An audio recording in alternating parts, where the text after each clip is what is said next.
Hello friends, welcome back to my YouTube channel. आज की video मैं बना रहा हूँ कमेंट के ऊपर, जिसमें एक भाई ने पूछा कि दिग्बंध न्यास विनियोग ये क्या है। ठीक है, तो भाई जो दिग्बंध है ना, दिग्बंध का मतलब है कि आप दशों दिशाओं को बांध रहे हो।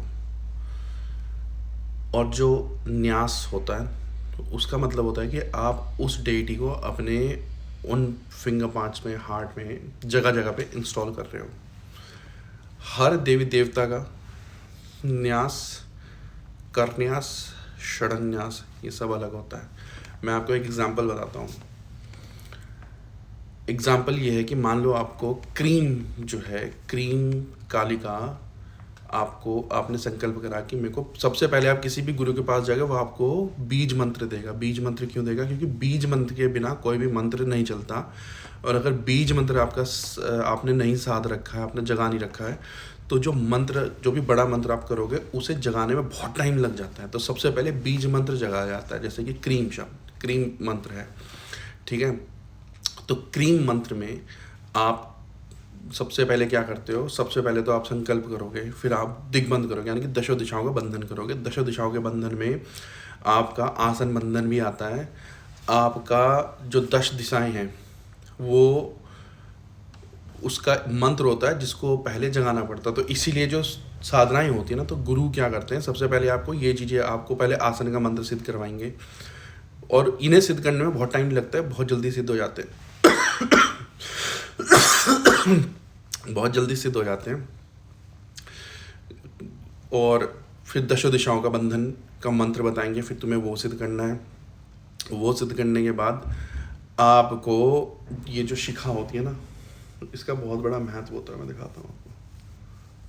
शिखा, इसके बगैर कोई तंत्र में, साधनाओं में, तंत्र में तो तांत्रिक आपको मिल जाएंगे बिना शिखा के। जो साधनाएं होती है ना, जो वैदिक मंत्रों की साधनाएं होती हैं, उसमें इसका बहुत बड़ा महत्व है, शिखा का।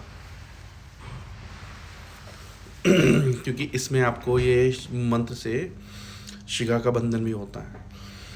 ठीक है, तो जो सारा जो तरीका है, मान लो आपको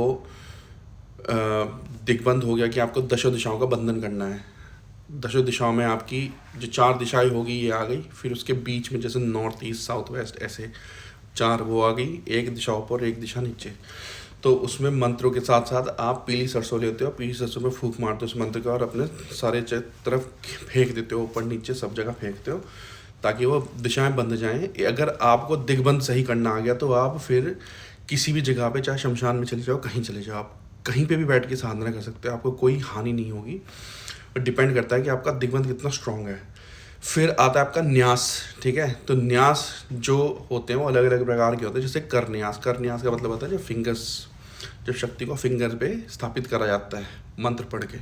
फिर आता है षडन्यास। षडन्यास का मतलब है जो हमारे 6 लिम्स हैं, जैसे कि दिल, सिर, शिखा, है ना, कवच, आपका नेत्र हो गए, आपके अस्त्र हो गए, ये सारे आते हैं उसमें।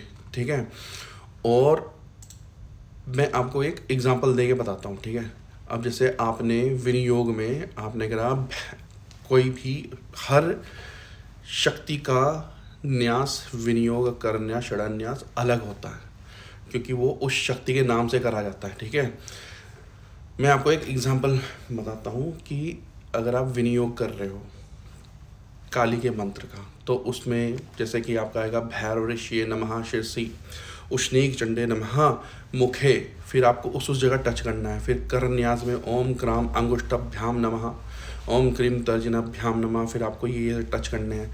फिर आपको षडन्यास में है कि ओम क्राम हृदय नमः, फिर हृदय को टच करना है। ओम क्रीम शिरसे स्वाहा, ओम क्रूम शिखाय वोष्टा, शिखाय वोष्टा। तो ऐसे करके आपने षडन्यास करा। फिर षडन्यास वगैरह करने के बाद फिर आपको करनी होता है उसका मन, उस शक्ति का ध्यानम जो होता है ना, ध्यान भी इतना लंबा होता है, इसलिए आपको उसे याद। अब जैसे शिव जी का अगर मुझे करना है, तो शिव जी को ध्यानम अलग अलग ध्यानम लिखे गए, लेकिन एक ध्यानम लिखा गया है, रावण कृतम है वो। और वो इतना स्ट्रॉन्ग है कि अगर आपको वो ध्यानम याद हो गया, ओम डिम डिम डिंग कद डिम डिम डिम रूपाणो सदय फम फम फम कद सर्वजाविदम घम घम जा घंटारवम वम वम वंकद वम वम वहनम काणयात पुण्यात परम भम। तो ये बहुत लंबा मन ध्यानम है, लेकिन ये करना इसलिए ज़रूरी है कि इसके बगैर जो वो तत्व है वो एक्टिवेट, ये बहुत फास्ट एक्टिवेट करवा देता है आपका ध्यानम, जैसे शिव जी का है, ठीक है। ध्यानम करा, फिर लगती है मुद्राएं। अब हर देवी देवता को मुद्रा बहुत पसंद है। मुद्रा क्या होती है, जैसे दुर्गा, ये मुद्राएं हैं ये सारी, ये आपकी तीसरे नेत्र की, जब आपको तीसरा नेत्र एक्टिवेट करना होता तो ऐसे करके बैठना पड़ता है, ठीक है। अलग अलग मुद्राएं हैं, अलग अलग मुद्राएं, ठीक है। लक्ष्मी मुद्रा, ये मुद्राएं आपको सीखनी पड़ती हैं, है ना। अलग अलग मुद्राएं लगानी पड़ती हैं। मुद्राएं लगाने के बाद फिर आप अपना मंत्र की साधना करते हैं, जो बीज मंत्र है। बीज मंत्र भी 5-5, 10-10 लाख का जाप होता है, लेकिन क्योंकि बीज है ना वो बहुत फास्ट होता है। Cream cream cream cream cream cream cream cream cream, सोचो आप 108, मतलब 2 मिनट 3 मिनट में आपका एक माला हो जाएगी, है ना। तो जब बीज मंत्र जागृत होगा फिर आपको मंत्र चलेगा उस शक्ति का। ओम क्रीम कालिका नमः अगर कर रहे हो तो पहले क्रीम मंत्र जागृत करना पड़ेगा। अगर आप बगलामुखी की साधना करें तो सबसे पहले गुरु आपको बीज मंत्र को हलीम, तो आपको हलीम जागृत करना पड़ेगा। फिर ओम हलीम बगलामुखी सह दुष्टा नाम, तब जाके मंत्र बाद में मिलता है ना। तो ये सारा प्रोसेस है यार। ये एक प्रोसेस है जब आप वैदिक मंत्र की जागृति करते हो, एक प्रोसेस है कि जब आप जो तांत्रिक ज़्यादातर करते हैं, तांत्रिक के पास इतना टाइम नहीं है कि वो इतना लंबा चौड़ा फैलावा लगा के तब करें। वो शाबर मंत्रों से करते हैं। शाबर मंत्रों में क्या होता है कि आपका एक शाबर मंत्र दे देंगे वो आपको सुरक्षा के लिए, उसमें सारी चीज़ें आ जाएंगी, उसमें आपका आसन का, शरीर का, दशों दिशाओं का, एक ही मंत्र से हो जाएगा सारा काम, ठीक है। और फिर उसमें ये न्यास, षडन्यास, करन्यास ये नहीं होते, उसमें विनियोग कुछ नहीं होता, उसमें सिर्फ सीधा मंत्र जाप करो। तीसरा प्रोसेस आता है कि जब आप गुरु से लेते हो, है ना, तो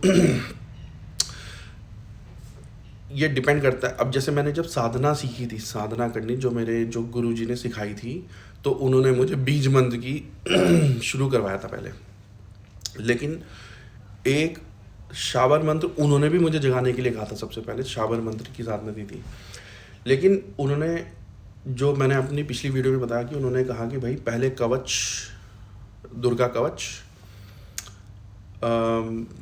और क्या कहते हैं, अगला सूत्रम, कीलिका सूत्रम, कुंजिका सूत्रम, ये 4 चीज़ें उन्होंने मेरे को हार्ट से याद करने के लिए। तो जो कवच होता है ना, दुर्गा कवच, अगर आप दुर्गा कवच पढ़ोगे बहुत लंबा होता है, तो उसमें ना आपके सारे बॉडी पार्ट में एक एक माता का स्वरूप बैठता है, हर एक बॉडी पार्ट में, ठीक है। तो वो न्यास, षडन्यास, करन्यास सब आ गया उसमें, ठीक है। सारी दिशाओं का बंधन होता है उसमें, तो आपका दिग्बंध आ गया उसमें। कवच तो वो वैसे है ही है। तो सिर्फ एक दुर्गा कवच करने से आपके ये सारे काम हो जाते हैं। फिर मंत्र भी सप्तशती का ही चलता है उसमें। तो सप्तशती में ही जो मंत्र हैं वो सारे जितने भी मंत्र दिए हैं उन सब के लिए ये कवच जो है दुर्गा कवच वो वैलिड होता है। आपको ये नहीं करना कि जो मंत्र करो उसके लिए कुछ और करो, बस कवच पढ़ो, अगला सूत्रम पढ़ो, कीलिका सूत्रम पढ़ो, कुंजिका सूत्रम पढ़ो, और उसमें इतने सारे मंत्र दिए गए हैं। कुंजिका सूत्रम में कोई सा भी मंत्र उठा लो तो उसमें आपको ये सारी चीज़ें करने की जरूरत नहीं पड़ेगी, ठीक है। तो इसी वजह से मेरे जो गुरुजी हैं उन्होंने मेरे को कहा था कि ये 4 चीज़ें याद करनी ही करनी है तुझे। तो फिर तीसरा तरीका क्या होता है? तीसरा तरीका होता है कि जो गुरु होता है ना, जब मैंने, जो मेरा जो वो था स्टूडेंट, उसको जब मैंने सिखाया तो उसका जो आसन था, मैंने वो आसन खुद कील दिया उसका आसन, कि ये जब भी इस पे बैठेगा तो उसको आसन बंद, शरीर बंद करने की जरूरत नहीं पड़ेगी, आसन ही इसकी सुरक्षा करेगा। तो वो जो स्किप करना था ना, जो सारे प्रोसेस वो स्किप हो गए। पानी से उसको जल ग्रहण करवा के मैंने उसके शरीर में वो तत्व बिठवा दिए, तो उसको ये करन्यास, षडन्यास ये करने की कुछ भी जरूरत नहीं पड़ी। उसको सिर्फ मंत्र था, मंत्र उसने जपा और मंत्र का उसको फल मिल गया, उसको जो दिखना था वो दिख गया। तो ये तरीका भी होता है ना। ये होता है फास्ट ट्रैक करना। इसलिए कहते हैं गुरु का जो महत्व होता है ना साधना में बहुत इंपॉर्टेंट होता है। वो चाहे तो आपकी इतनी स्पीडली करवा देगा साधनाएं कि आप हैरान हो जाओगे कि अगर उसको आप खुद करने लगे तो बहुत टाइम लग जाएगा, है ना। तो भाई तरीके बहुत सारे हैं, ठीक है, लेकिन हाँ आप लंबे तरीके से जाओगे तो छोटा तरीका तो अपने आप आ जाएगा आपको। तो जो वैदिक मंत्र होते हैं उनको जगाने का तरीका अलग होता है, शाबर मंत्र जो होते हैं वो जगह जगह होते हैं एक तरीके से, और उसमें उच्चारण की त्रुटि वगैरह का कोई टेंशन नहीं होती, ठीक है। जो वैदिक मंत्र होते हैं वो आपके अंदर जागते हैं पहले, इसलिए उन्हें जगाने में बहुत टाइम लगता है। वो आपके अंदर तत्व जगाएंगे। जो शाबर मंत्र हैं वो डायरेक्ट बाहर काम करते हैं, तो वो आपको उसका कुछ इफेक्ट नहीं दिखेगा, अंदर आपके कोई चेंजेस नहीं होंगे। जैसे कि अगर आप गायत्री मंत्र की साधना करेंगे ना, गायत्री मंत्र पता नहीं कितने उसके 24 लाख का एक वो होता है, मैं नाम भूल गया उसका। 24 लाख मंत्र जाप करने के बाद आपका एक कुछ कुछ बोलते हैं, स्पेसिफिक टर्म है उसकी, वो होती है। तो आपको वो 4 करने पड़ते हैं, 4 करने पे फिर दूसरा स्टेज होती है। तो जो वो 4 स्टेज करके जो एक स्टेज बनती है, वैसे ही आपको 7 स्टेज करके वो मंत्र पूरा जागृत होता है। लेकिन जिस दिन पूरा जागृत हो गया, जिस दिन गायत्री मंत्र जागृत हो गया, आप मुक्त हो जाओगे आपका मोक्ष हो जाएगा। ये पावर है उसकी, मोक्ष ही कर देगा वो आपको, मोक्ष, है ना, गायत्री मंत्र। तो आप उस दिन परमात्मा भी आपसे आके मांगा रहेगा, भाई हमें ये चाहिए, दे दे इतनी पावर है गायत्री मंत्र में। लेकिन उसे जगाने के लिए 24 लाख का जो एक वो सेशन है करने में, आप सोच लो कितना टाइम लगता होगा। अगर आप 51 माला रोज करते हो तो आपको 3 महीने 90 दिन के करीब लगेगा उसको 5 लाख जाप करने में, 90 डेज 51 माला।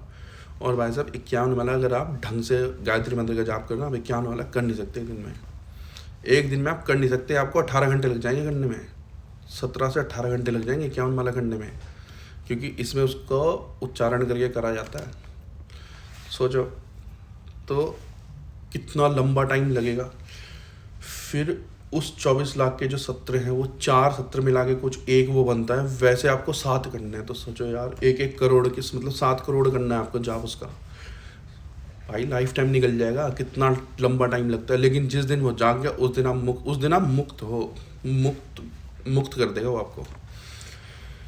तो बाकी गुरु का महत्व इसलिए बोला जाता है इन चीज़ों में कि गुरु चाहे तो आपको, अगर गुरु सिर्फ ये बोल देगा ना कि भाई वहाँ बैठ जा, ये मंत्र ले, ये जल ले, ये चीज़ें ले, ये आसन ले और ये मंत्र कर, सिर्फ उसके कहने पे मंत्र चल जाएगा, मंत्र चल पड़ेगा अपने आप आपके पास, क्योंकि उस गुरु ने वो सारी चीज़ें जगा रखी हैं। सिर्फ उसे उसके मुंह से निकलना है कि भाई ये कर ले, उससे ही इतने से ही काम हो जाएगा, ठीक है। लेकिन वो गुरु के पास होनी चाहिए, ये नहीं कि वो यूट्यूब देख देख के बता रहा है आपको, उसे खुद कुछ नहीं करा भाई, मेहनत तो लगानी पड़ती है, जगाना पड़ता है बहुत।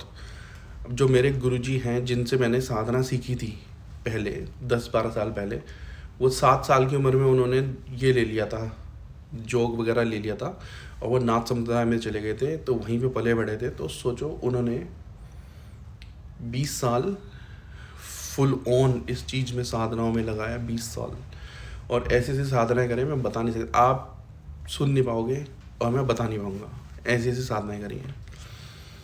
तो भाई शक्ति जगाने के लिए लगाना पड़ता है, खपाना पड़ता है। ये नहीं होता कि भाई यूट्यूब पे देखा, घर पे बैठे मंत्र करा, उल्टा इफेक्ट मारता है, सारे मंत्र उल्टे इफेक्ट मारते हैं। आप त्र्यंबकम कर लो, ओम त्र्यंबकम सबसे अच्छा मंत्र है, सबसे बढ़िया मंत्र है, आप कर लो बिना गुरु की मर्जी के और बिना जाने कि इसको कितनी बार करना है, आपके ऊपर रिवर्स इफेक्ट मार देगा। ओम नमः शिवाय मार देगा भाई, घर में आपके भूत प्रेत आने शुरू हो जाएंगे। ओम नमः शिवाय का जाप करने से आपके शरीर में दर्द, सर दर्द, बदन दर्द, ये होने शुरू हो जाएंगे, क्योंकि उसका तरीका है यार। ये तांत्रिक मंत्र है ओम नमः शिवाय, बहुत बड़ा तांत्रिक मंत्र, अघोर मंत्र है ये तो अब किसी अगर कुछ नहीं हो रहा तो किसी को कुछ भी नहीं हो रहा है, और जिसको हो रहा है उसको सिर्फ इस ओम नमः शिवाय से प्रॉब्लम हो जा रही है। तो भाई ये सारा गेम है। बाकी क्या कहते हैं, हर चीज़ का प्रोसेस है, प्रोसेस फॉलो करना पड़ता है, या फिर गुरु के पास जाओ, है ना, प्रोसेस पर बचना है तो।